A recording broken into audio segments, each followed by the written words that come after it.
am Matt Lawler, the producer of this documentary. I will be attending the University of Connecticut at Storrs next year as a computer science major and would like to join the video game design community. Video games are a constantly growing market which has made over $23.5 billion and includes 63% of households with a current residing gamer. Gamers today can range anywhere from 5 to 70 years old and altogether spend approximately $16.5 billion on gaming content every year. An online gamer on average spends 6.5 hours every week playing with friends, family, and millions of strangers from all over the world. Recently, video games have evolved into major professional sports called esports, signing huge TV deals. I set out to learn what made people of different ages and backgrounds draw into a game in order to help the video game community and myself in my future career evolve into future generations and develop newer, better games.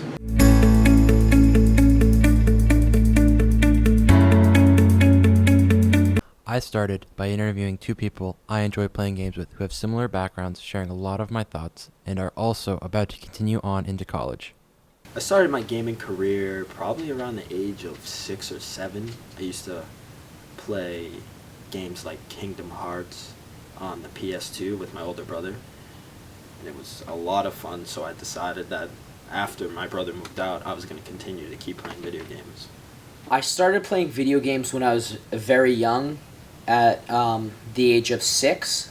My mom got me a Game Boy, and it was a hand-me-down from my brothers, and I played Toy Story on it, and that was my favorite game for about a year.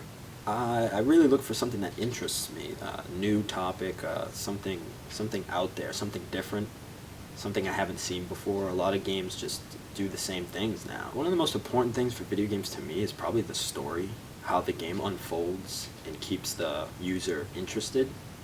Gameplay is also very important. Graphics not so much important to me. It's about how the game feels and how it plays.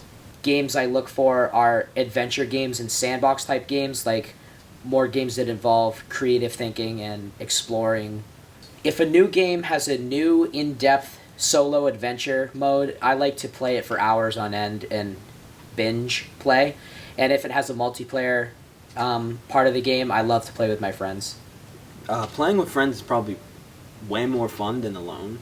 To experience a game with your friends is a whole talking to them and trying to figure out a level together and critical thinking with your friends. It's a lot of fun. Multiplayer is huge.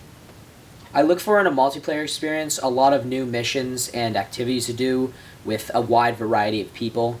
Like if it's just a dual co-op game, I'd look for games more with more roles for the online experience. Playing with friends in video games really opens my eyes to the world of the game that I'm encountering, and I think it's a lot better if I endorse myself with friends playing a game. Let's go!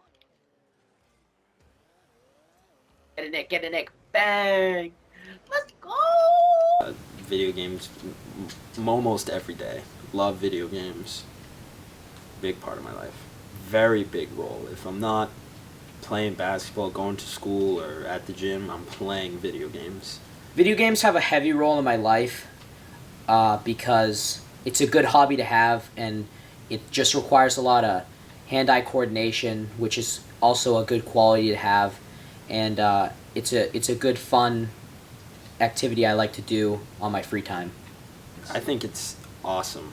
I think video games are much harder at a high level than people think. Some people think it's just kids in their basement playing video games, but there's a lot of skill that goes into it, and I'm honestly impressed, and I think it's awesome.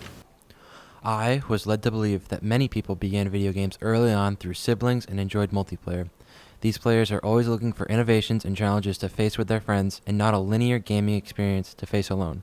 So I interviewed an underclassman in high school and his brother to see what effects he had leading his brother to video games and if their views coincide with their older counterparts.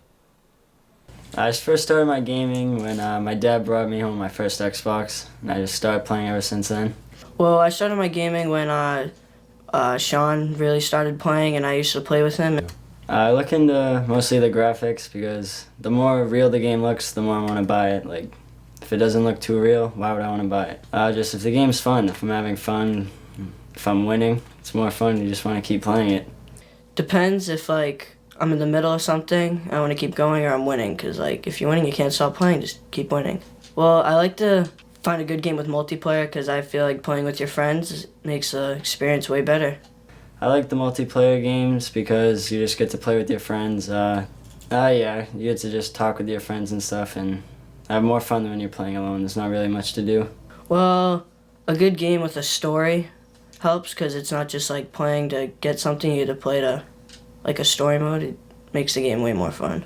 Video games, yeah, they have a not too big of a role, but whenever I'm bored, I just usually play video games. Well, video games helped when I'm bored or after a sports game. Usually after soccer, I like to come home and relax with a game of Xbox. I think mostly just because more kids are starting to play them now, and a lot of kids just tend to get addicted to them, and they just play them all day. I think they're getting to that because games are so fun and everybody around the world loves playing them. Many console games have the same ideals, enjoying new ideas, playing multiplayer, experiencing things with their friends, and above all else, want to be challenged but want to win. However, there is another side to gaming which is more complex and intense with setups and technology. So I interviewed James, a PC gamer. I started gaming probably when I was really young. I think first or second grade, my parents bought me a PS2, and I kind of just went from there with console games until about 3 years ago when I bought my first PC.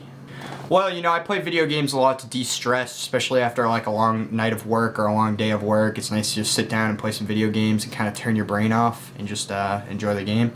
So yeah, they kind of play the role of a de-stressor in my life. PC gamers do not just play the base game as it is sold. They enjoy editing the code and make the game a completely different experience and product. Well, definitely the biggest component is the ability to modify game files. So like in a console, everything's set up for you, so you just press play and the game starts. In a PC, it's a little more complicated, where you can see like a directory of all your game files and like what your game files are essentially. So like modding is a big aspect of PC gaming, which I'd definitely say is the biggest difference. If you don't like certain aspects of a game in PC, usually you can go into document files and stuff like that and change them around, or there'll be extra scripts you can run with the program to modify the main components of the game, especially the ones you don't like. What I found interesting about the difference between PC and console gaming is not just your ability to change the game, but the experience is different. When the console gamers seem to be more about the social aspect of gaming, it seems that PC gamers are all about single-player stories and getting all of their achievements. I went for a budget setup. I think I spent $750 before the monitors. That's graphics card, motherboard, the tower, 1 terabyte hard drive, and am I forgetting something? Oh yeah, the processor, which is 2.9 gigahertz. And then a couple of years later, I bought my keyboard and my mouse and my 2 monitors. And yeah, you just kind of have to build it over time. I mean, you're not going to have the perfect setup right away. You're going to have to drop some serious money on it too. But yeah, I think I spent about $1,000. Now, I play a lot of single-player games. A lot of the games I have don't have multiplayer compatibility, so it really doesn't affect me. I definitely read the Steam reviews. For those of you who don't know, Steam is kind of like the Xbox store of PC gaming. So yeah, I definitely read Steam reviews, I read online views, and I watch videos of gameplay, and I see if that's what I want to do. PC gaming is not just a different experience for the individual gamer, but it also has a growing professional scene where $1 million tournaments are played, with many viewing online, and now even some TV companies are getting in on the action. Oh, it's definitely because of the aspects. I mean, they are like a sport. They take a lot of practice to get good at, especially like MMOs and just like multiplayer games in general. They take a lot of practice to get good at, especially games like COD. So yeah, if you can practice at it and get good, why not compete and make money? After spending a lot of time with middle and high schoolers, I moved on to interview someone of the older demographic with a long history of gaming to see how his experience has changed. I actually think I started playing in video arcades because there weren't video games at home. Nowadays that he can have all the games he wants in his living room, he looks for something a little different in his experience. The challenges of getting better at the game and that it's actually an interesting game. I look for games that are action and online to play with other people versus just playing alone. It's not about the game, it's about talking with the friends and keeping in touch. They don't play much of a role other than a few moments of relaxation. In conclusion, it can be seen that video games should be designed with new innovation and something new to make them stand out. Many people are looking for a challenging, in-depth multiplayer and enjoy sharing their experiences with their friends. When it comes to a PC gaming, no matter what you produce, it seems like your game will be completely different by the time its life cycle ends. Video games are a growing culture that can be enjoyed by anyone and will evolve along with the people who play them.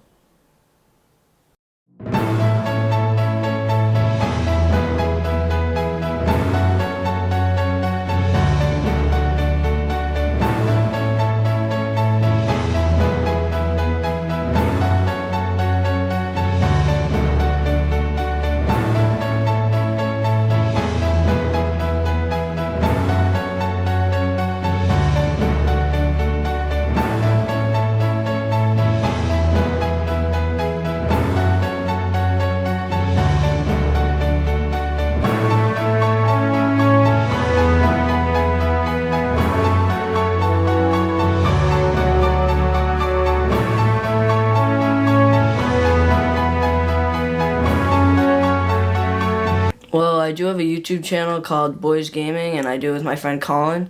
And we do have over 100 subscribers. And don't forget, Boys with a Z, and go check it out.